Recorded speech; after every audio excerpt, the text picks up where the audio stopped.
So 2020 has been full of a lot of surprises for us. But one thing I've noticed that it's been full of as well is a lot more reaction videos here on the YT and other video sites to a lot of other videos out there, either the movie trailers, TV trailers, people reacting to what other YouTube personalities have to say, things like that.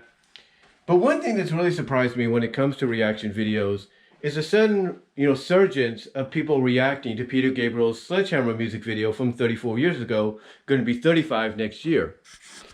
And I'm sure it makes you all wonder why the sudden interest, why the sudden, surgence of, reaction videos to it. And, there could be numerous of reasons. It could be the fact that they hear people like me coming out and talking about how creative the music video is and how people need to check it out, or how the time is now for a female artist up and coming to establish to do a video or remake video of the Sledgehammer video itself, along with a remake of the song or to their own song. Or it could be the fact that, they listen to the song from an audio perspective and then are curious as to whether or not it has a music video. But I think the main reason is, or one of the main reasons why, suddenly you're seeing reactions to it is more specifically when people tell them or when they find out themselves of when the song and the music video came out. And when they see that it came out in the mid-'80s, right smack dab in the mid-'80s, 1986 that is, that's what really throws them off. Because it's like, wait a minute, this innovative, creative video came out in that time period? What the heck? And what it does is it prompts them to do research to see what happened behind the scenes, what went on behind the scenes creatively, to make this come to life. And when they read up on all the efforts from stop motion, claymation, what have you, and how long Peter had to lay under a glass or something like that for, 7, 8, 15 hours or something, it basically gives them a better it gives them basically a better perspective, I should say, and respect in the long run of how creative and how much time and effort any musical artist, even today, has to put into a music video based on this song. But again, I think the primary reason is not just all the praise people heap on it. It's not just the song that the music video is based around, but it's also the fact that it's the time period, it's the time frame. And when they find out that it came out 34 years ago, almost 35 years ago, over a quarter of a century, ago, they're like, whoa, that's amazing. That's surprisingly amazing. Like, it blows their mind that even back then, in a time period to where they didn't even exist yet, they weren't even a conception, and their parents, if not their grandparents, were kids. To see a video like that, debut in that time period is what really, I think, gives them a lot of respect. It gives them a lot of respect and appreciation, not just for, the time and effort artists, male and female, put into creating these music videos back then, but also for male and female artists today, and how much time and effort they put into videos for their songs. So I think that in the long run is what is the result, I should say, of these reaction videos.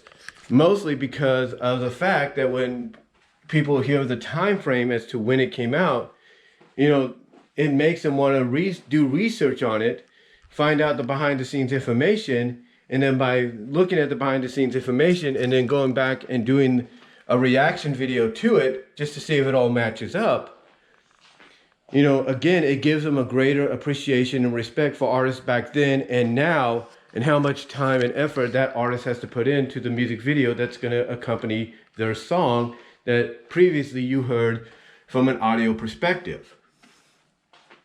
I mean, again, I'll tell you, as a kid, when this song came on, when this music video came on, I found it funny. I found it creative and cartoony and funny. Not knowing exactly what the lyrics and everything were based around, or the metamorphic imagery was based around, But still, it was for a kid like me back in 1986, it was very creative and fun to watch. And there's a lot of people like Pat Cortair, there's Raven Fox, there's John Campa. There's a lot of us that grew up in that time period that felt the same way. And there's a lot of us that will come out and say that, you can never, replicate what this video did. And when people nowadays, react to it, and then, like I said, react to the fact of they see when it was created, them themselves are like, they may know about, Thriller and other videos that came out that were hailed as being creative and innovative. But when they see something like this come out and they hear people say, yeah, this basically surpassed what Michael Jackson's Thriller did from a creative and innovative perspective, that really just blows their mind, I think. And I think it all results in them having a better appreciation and respect for artists back then and now, and the time and effort they put into creating these music videos. So I think that's why we're suddenly seeing the resurgence or upscaling of all these reaction videos here on the YT and other sites. Because nowadays, especially in this time period, you have a lot of artists that have to resort to animation, whether it's 2D, Flash, CGI, claymation, stop motion. They have to resort to animation to get a video out there when they need to, when it's due to, come out based on one of the songs. And they have to result going into the animation direction to do so. They have to deviate from the original plans and go into the animation direction instead of maybe an on-camera dance choreography direction that they originally planned. So honestly though, guys, yeah, 2020 has been full of surprises, but I think if you're Peter Gabriel and you're hearing about this, or you're a fan of his work from even back then, especially Sledgehammer, you're really surprised about the sudden surgence in interest, with these reaction videos to your basically all-time hit, Sledgehammer, and mostly the music video where all that creativity and innovation was put into play. And I can only imagine what the 35-year anniversary is going to give us next year, and whether or not we will finally get a female artist maybe paying tribute to the video by doing their own take on it, maybe with certain iconic moments added into the video to, pay homage to it. Have to wait and see what 2021 will entail.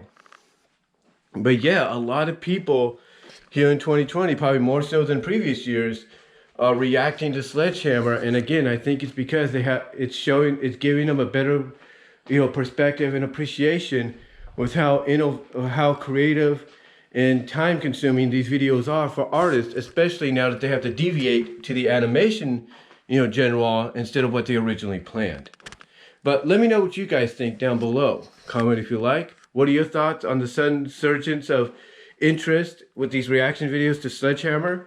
Comment down below, and I will talk to y'all later. God bless. Take care.